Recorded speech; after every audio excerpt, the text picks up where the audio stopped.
नमस्कार दोस्तों। आज हम देखेंगे कि सामाजिक स्तरीकरण क्या है, सामाजिक स्तरीकरण की विशेषताएं क्या हैं, इसकी परिभाषा क्या है और सामाजिक स्तरीकरण के निर्धारक कौन-कौन से होते हैं तथा सामाजिक स्तरीकरण और शिक्षा में क्या संबंध होता है। तो जब हम सामाजिक स्तरीकरण की बात करते हैं तो सामाजिक स्तरीकरण वास्तव में समाज में व्यक्तियों को उच्च एवं निम्न श्रेणी में विभाजित करने की एक प्रक्रिया है। स्तरीकरण वास्तव में भूगर्भ शास्त्र या जियोलॉजी से लिया गया एक शब्द है, जिसमें जो है मिट्टी के जो है विभिन्न स्तर होते हैं। जैसे राख होता है, सेडिमेंट्स होता है, तो अगर हम मिट्टी को काटें तो उसमें कई स्तर निकलते हैं। उसी प्रकार समाज में भी जो है व्यक्तियों का कई स्तर होता है। तो अब अगर इसकी बात करें तो व्यक्ति की जो आय है, व्यवसाय है, संपत्ति है, जाति है, धर्म है, शिक्षा है, हाँ, इसके आधार पर अगर उच्च और निम्न श्रेणी में हम समाज को बाँटते हैं, तो वह जो है सामाजिक स्तरीकरण की श्रेणी में आता है। हाँ, सामाजिक स्तरीकरण एक विशिष्ट प्रकार की सामाजिक विभूतिकरण की जो है एक व्यवस्था है, जिसमें सामाजिक पदों की ऊंच-नीच पर आधारित श्रेणीबद्धता होती है।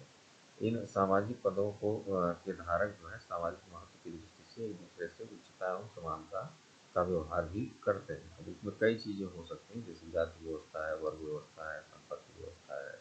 तो ये सब सभी जो है सामाजिक स्तरीकरण के आधार बनते हैं। डेफिनेशन की बात करें तो रेमंड डब्ल्यू मरे कहते हैं कि सामाजिक स्तरीकरण समाज का उच्च और निम्न सामाजिक इकाइयों में क्षैतिज विभाजन है।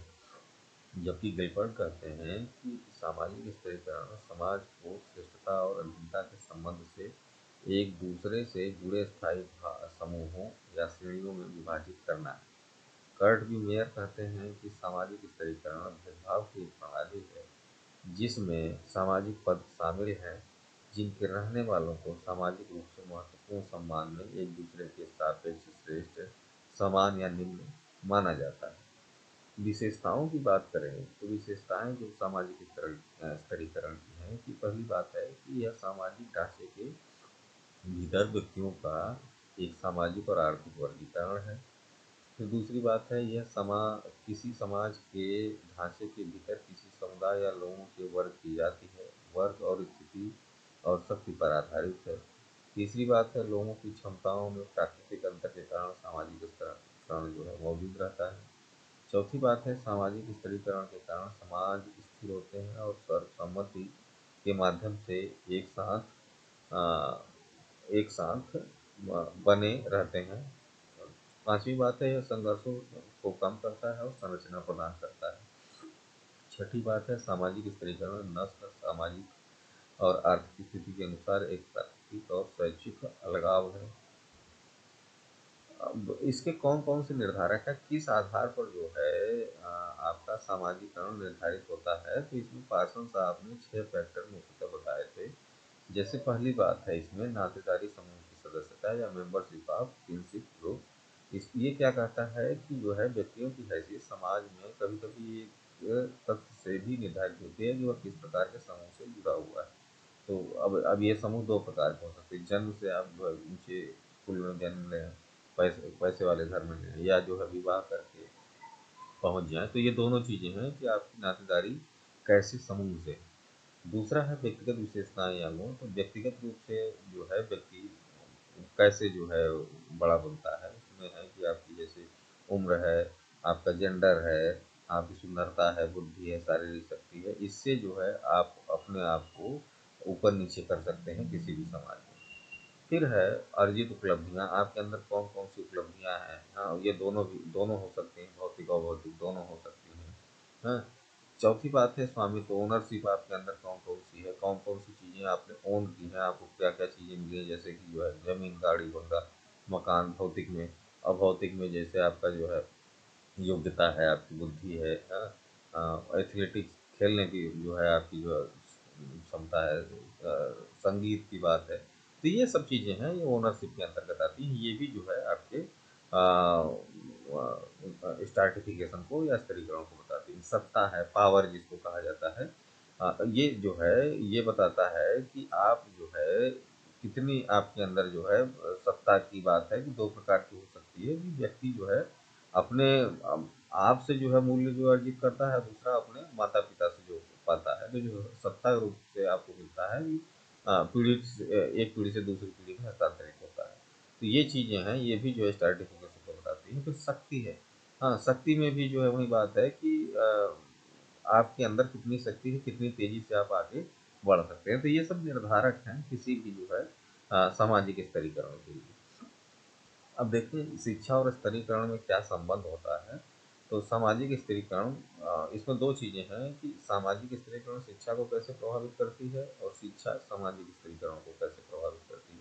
इसमें दोनों चीज़ें हैं। जैसे कि मान लीजिए हम देखें कि सामाजिक स्तरीकरण का शिक्षा पर क्या प्रभाव पड़ता है। तो शिक्षा का प्रभाव अगर सामाजिक स्तरीकरण पे देखें तो ये जो है एक तरीके से हर क्षेत्र में शिक्षा के, चाहे उसका जो उद्देश्य हो, चाहे पाठ्यक्रम हो, चाहे अध्यापक हो, विद्यालय हो, सब पर जो है स्तरीकरण का प्रभाव आपको देखने को मिलेगा। हाँ, अब इसमें जैसे कि मान लीजिए स्तरीकरण की बात करें तो विद्यालय आपको जो है शिक्षा की बात करें तो शिक्षा के कई स्तर होते हैं, प्राथमिक स्तर, माध्यमिक स्तर, हाँ, हायर लेवल। हाँ, देखिए इसमें भी आपको स्तरीकरण दिखाई पड़ रहा है। हाँ, चाहे अध्यापक की बात हो तो अलग-अलग जो है अध्यापक रहते हैं, चाहे जो है विद्यालय की बात हो, महाविद्यालय है, विश्वविद्यालय है, हाँ, माध्यमिक स्कूल है, तो सब अलग-अलग आपको दिखाई पड़ेंगे। हाँ, विद्यालय की स्थापना में आप देखें तो जो है कुछ जो है एडेड स्कूल होते हैं, कुछ नॉन एडेड होते हैं, कुछ गवर्नमेंट के होते हैं, कुछ सेमी गवर्नमेंट होते हैं। कई प्रकार के विद्यालय आपको देखने को मिलेंगे, उसमें भी जो है स्तरीकरण आपको खूब दिखाई देगा। हाँ, तो ये जो है कुछ चीज़ें हैं जिससे जो है अच्छा अब इसमें जो है एजुकेशन भी हर हर लेवल पे अलग-अलग प्रकार का रहता है, पाठ्यक्रम भी अलग रहेगा, उद्देश्य भी अलग रहेंगे। तो हर जगह जो है आपका जो है सामाजिक स्तरीकरण शिक्षा को प्रभावित करता है। इसी तरीके से अगर हम देखें कि शिक्षा का सामाजिक स्तरीकरण पर क्या प्रभाव पड़ता है। हाँ, तो सामाजिक स्तरीकरण शिक्षा का प्रभाव सामाजिक स्तरीकरण पर कई बहुत अच्छे से पड़ता है। जैसे कि हम शिक्षा जो है सामाजिक स्तरीकरण की प्रक्रिया कहलाती है। हाँ, समाजीकरण से समाज के लोगों में हम भावना या मातृ भावना का विकास होता है। हाँ, इससे शिक्षा के द्वारा लोगों में समाज एवं समाज के स्तरों के प्रति निष्ठा की स्थापना की भावना विकसित होती है। हाँ, सामाजिक निष्ठा के विकास में निश्चय ही एक शिक्षा महत्वपूर्ण साधन बनता है। हाँ, जिससे जो है लोगों में वर्ग का संघर्ष समाप्त होता है और सामाजिक सुदृढ़ता आती है। सामाजिक संबंधों की स्थापना भी अच्छी तरह से हो जाती है। हाँ, तो इस प्रकार से जो है ये एक दृढ़ संबंध समाज और जो है शिक्षा से बनता है।